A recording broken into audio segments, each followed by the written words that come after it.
So this is what's left of its roots. I was right here. It's got a few sturdy roots that are still stiff, and a few, let's see here, no, yeah, I think a few branching roots as well. And yeah, it's new roots here, of course. And I sprayed it with hydrogen peroxide, 3% here.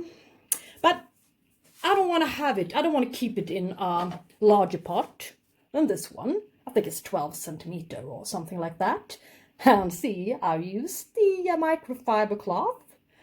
Yeah, I think it's, as you know, I'm a little bit confused, but yeah, I'm just copying people now. Yeah, you were trying to tell me the purpose of it, and I just didn't understand. But my friend told me that it's for distributing the moisture a little bit more in the bottom or so. Well, anyways, I found myself an old microfiber cloth, and I just copied your concept. All right.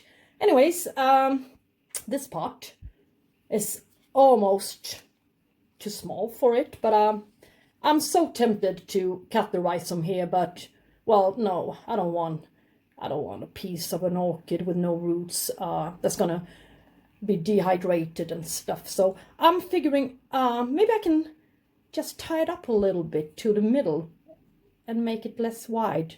I cut the rhizome here as much as I could to make it more narrow, but we shall see what I can do here.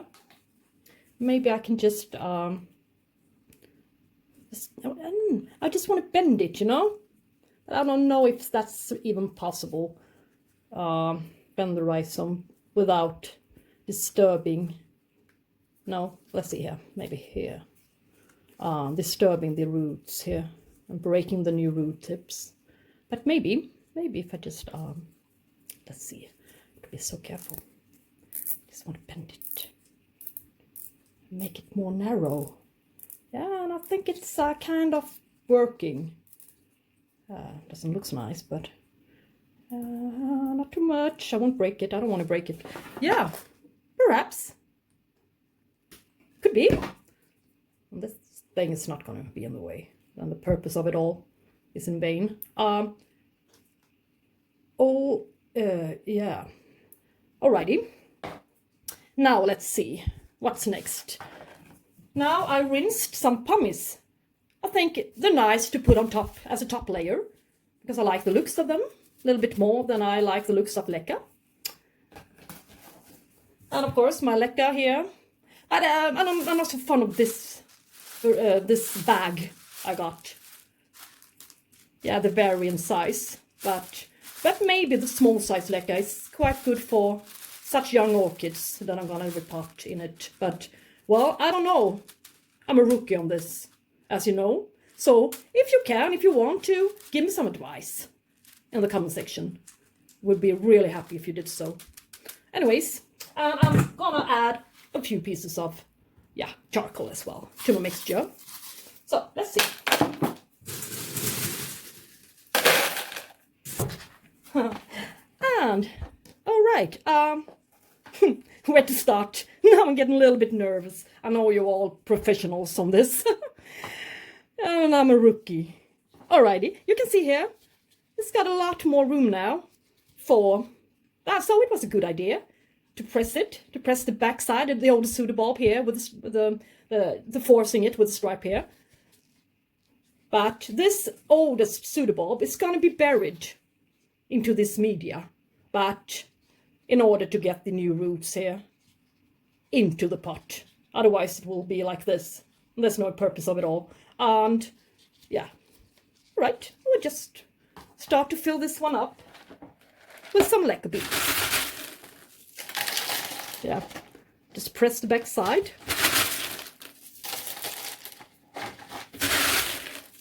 I want the roots to go down into the media, not outside the pot. What use are they going to be in their if they're outside the pot? I want them inside. I want them to grow into the media. now. And I do want this orchid to thrive for me, since it's such a beautiful one. One of my favorites, and I'm really taking a chance and a big risk here.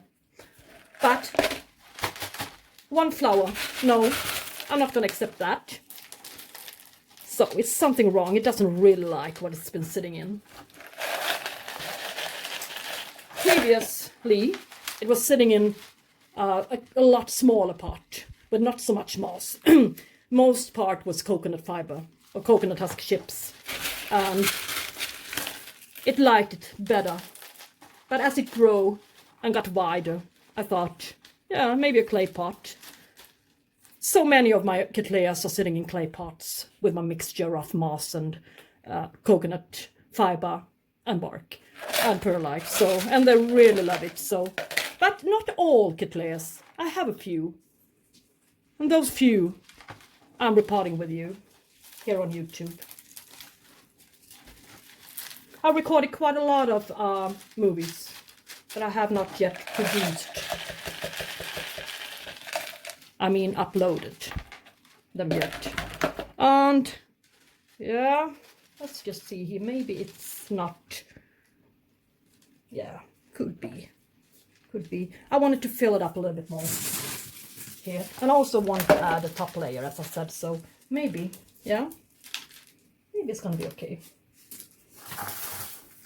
Tommy's top layer. Yeah.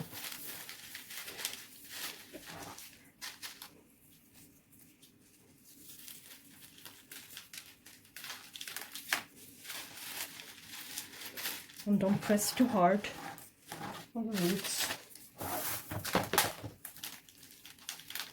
Yeah, could be. This is okay. I'm not really sure if perhaps I potted it up a little bit too high up. But I mean, I cannot bend these roots. They are so crispy and fragile. I mean, maybe when they grow a little bit larger, I can. Yeah, I don't want to bend them too much. Yeah. Well, I have to wait a little bit and see if I can bend them down in a while. Yeah. So I think this one was repotted. Yeah, Chantilly Lace Twinkle from Schwerter.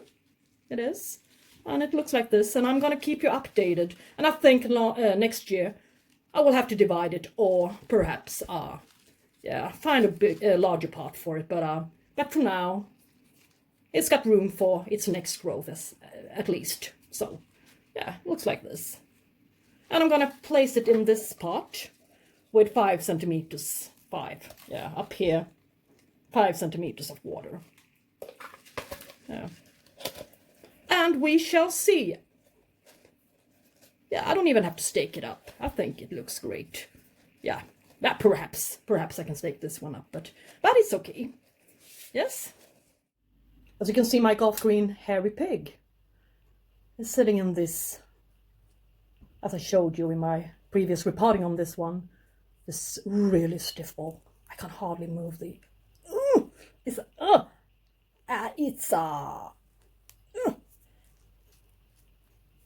It's heavy stuff, this. And not to touch and break the new roots. Yeah, it's going to be a challenge enough. So now, I rinsed my Rlc Golf Green Hairy pig. And look what I found. All the roots are viable. There are no soggy roots. I removed a few soggy roots that it had, but the roots are quite alright. And well, I can't see any branching roots here. I don't think so, but I can see that it's producing more than 2 roots here, as I saw from the start here.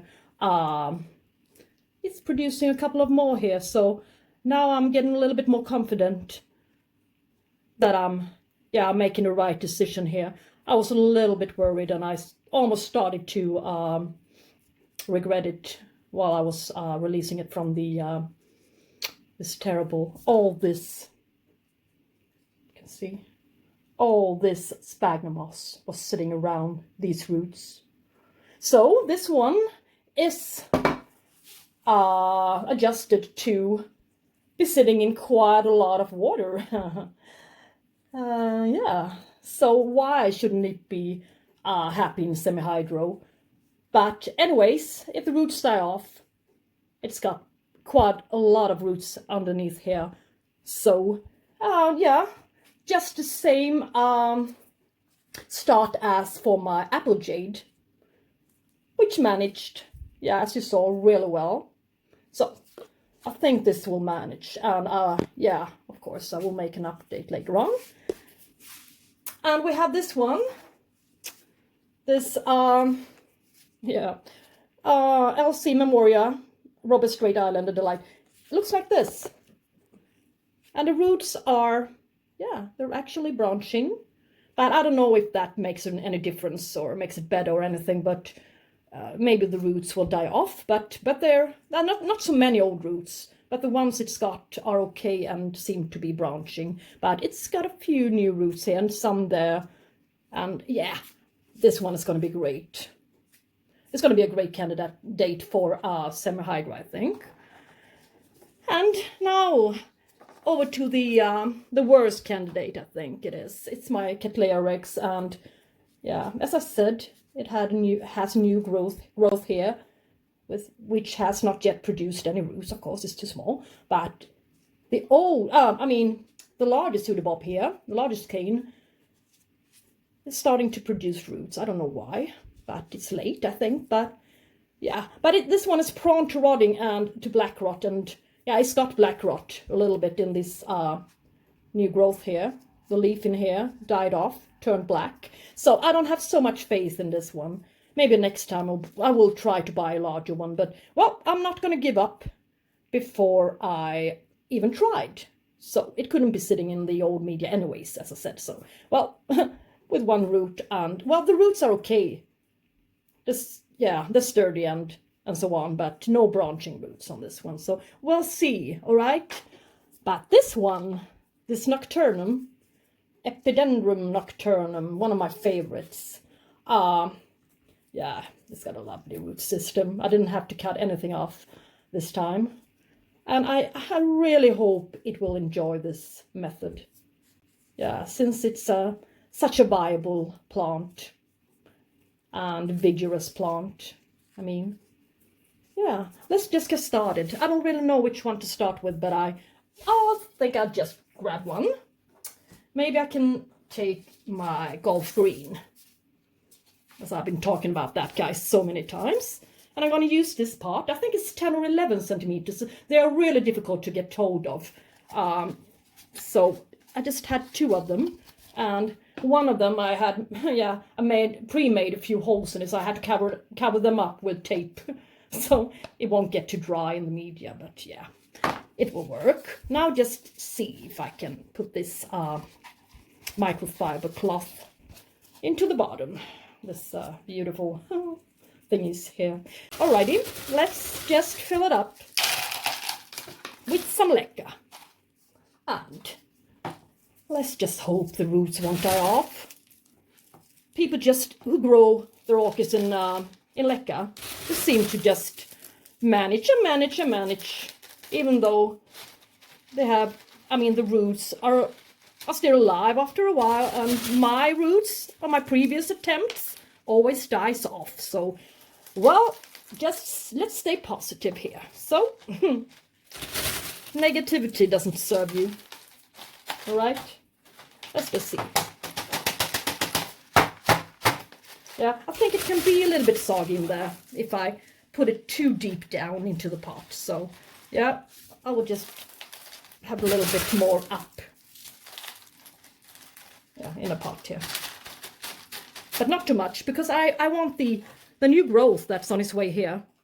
Yeah, I want it to have room as well, of course, for some roots and stuff. I'm not used to this. This is new for me. It's somewhat new for me. Yeah, and what's really new is that I'm succeeding with a few of my orchids in leca. And that's new for me, so that makes me even more triggered. And this is I think this is a nice method. I mean, I think I have 200 orchids in separate rooms, and I have to bring a few of them into my kitchen in order to water them. And it's a real heavy workload, I think, since I'm putting a lot of them and dipping a lot of them into the bucket. So, then just put a layer of this pumice. I think it looks nice. Nothing else, no purpose. I won't bury the pseudobulb too much here. No, I will not.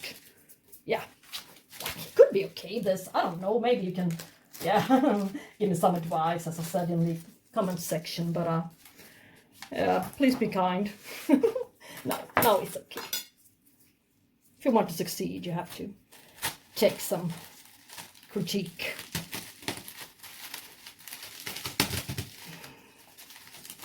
Yeah. And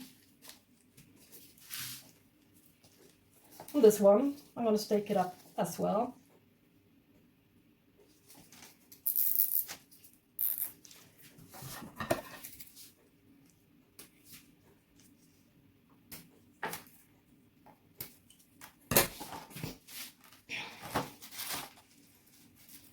Here, it's better, I think. Yeah. Okay, so I think it looks nice, don't you? It's not the worst repotting I've ever done. Yeah. Not so many gaps, a little bit here. This one is nice. And now, over to the next one. This one, Strait Islander Delight. It's got to have this quite, yeah, the same size pot. Leca and charcoal. And yeah, let's see, where's the newest growth? Is here, and it's easy to see. And yeah, quite high up.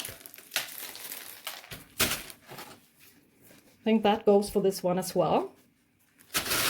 And the newest growth is going to come out here. So I want to have space there. All right. It's going to be great. Don't break the new growth, please. Yeah.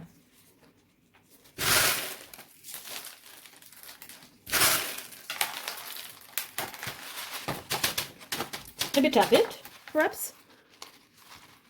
Yeah, could be okay. Like this.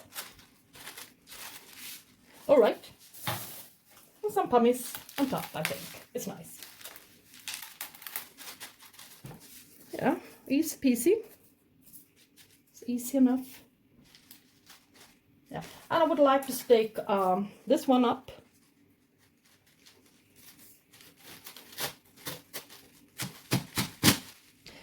As well as I want to stake this one up, but not so much. It's so, it's bent a little bit, so I think it's a little bit fragile here at the base. So I would just treat it a little bit and make it go in my direction, the direction I would like it to go. Yeah, like that a little bit, just tease it a little bit. Yes. Yeah, I think it's evenly enough, and yeah, not so many gaps, and it's, yeah, it's okay. So, Strait Islander Delight is also repotted into, or converted into semi-hydro. Yeah. And now, let's see, my little Epidendrum Nocturnum. Go as before. So I said, it's a quite heavy root system, this. And where's the newest growth? Yeah, it's coming out here. This is the growth I broke when it fell from my shelf into my sofa. And I was trying to grab it with my hand and I broke it. Well, but as I said, it seems to be recovering itself from that stupid mistake.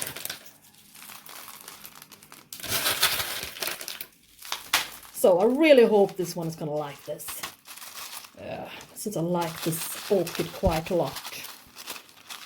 mostly for its vigor and for its beautiful roots. Yeah.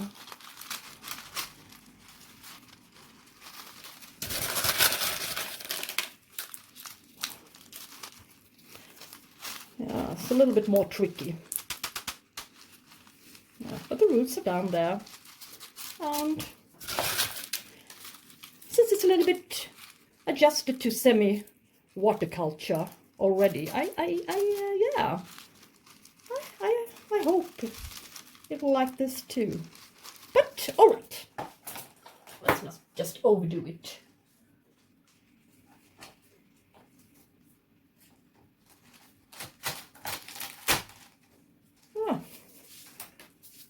Put yet another stake for this little bulb. All right, and the tag, of course, Epidendrum Nocturnum, one of my favorite orchids. Yeah, and now over to these poor little CattleyaRex. That one is going to be a challenge. But, yeah.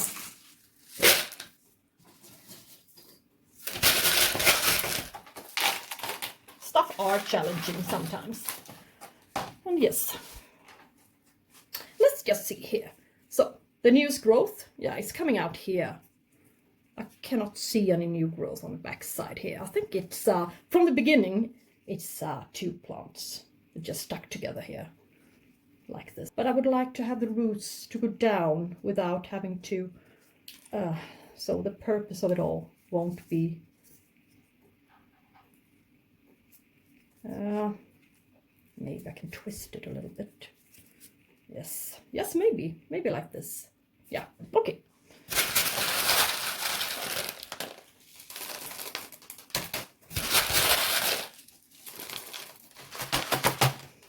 We shall see. And since it's prone to black rot, yeah, it's you know what I'm thinking. Maybe this wasn't the best idea, but yeah. Or maybe it was. I think that's how we learn. You just have to try stuff out and see what happens. Maybe it will be the best thing I have done for this orchid.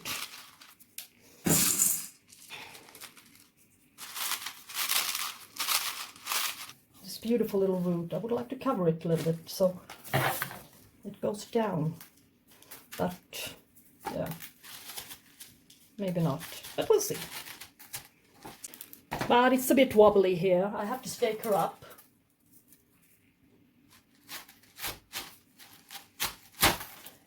Yeah, you put the stake all the way through the pot. It's not really necessary, is it? Yeah.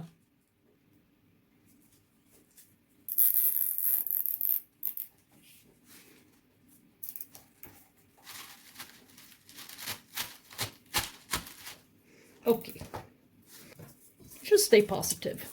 CattleyaRex. Potted up into semi-hydroponics.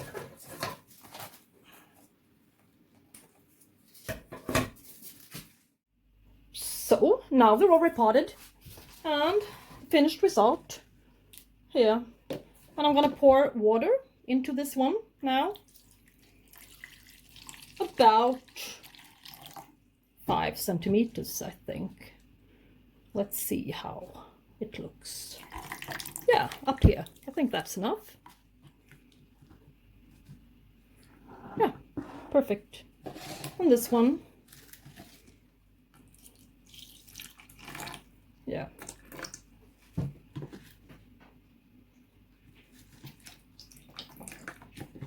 That's okay.